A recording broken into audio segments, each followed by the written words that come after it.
这种蔬菜可能很多人都不认识，它的名字呢叫做天冬，也是我们内江的一个特产和地理标识保护产品。今天我们就用天冬来炖排骨。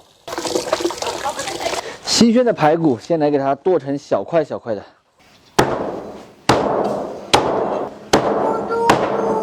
排骨下锅焯一下水，丢一点拍散的姜葱、花雕酒，焯开过后撇去浮沫，再煮3分钟，捞出来冲洗干净。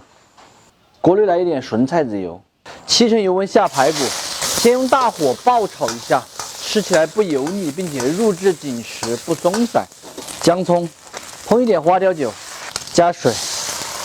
咱们平时在做荤菜的时候啊，一定离不开一款好的料酒。今天我用的这一款呢，它是一个10年陈酿的花雕酒。用花雕酒来代替料酒使用它的去腥效果更好，并且还有提鲜增香的作用。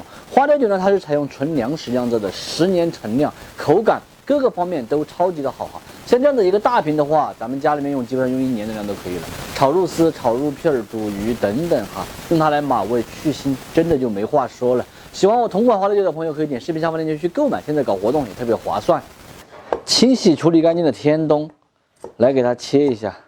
有条件的朋友也可以把这个皮削一下，口感吃起来会更好。今天由于时间的原因我就不去皮了。烧开过后打去这些浮油，下入天冬、胡椒粉、盐，盖上盖子，用小火炖50分钟。汤已经炖得差不多了，调一点点鸡精提鲜，活转活转，关火出锅，看起来就超级的巴适。撒一点性感的葱花就可以开吃了。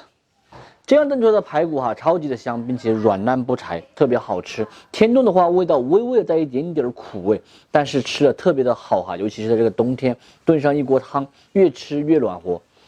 来一根这个，苦不苦？不会。回去。它中间有一点腥那个腥也吃不了。你吃苦不苦嘛？有一点点苦味我吃的是甜的。不是苦味药味那种。甜的是一点的甜味。就有点那个药味。没有药味。哎。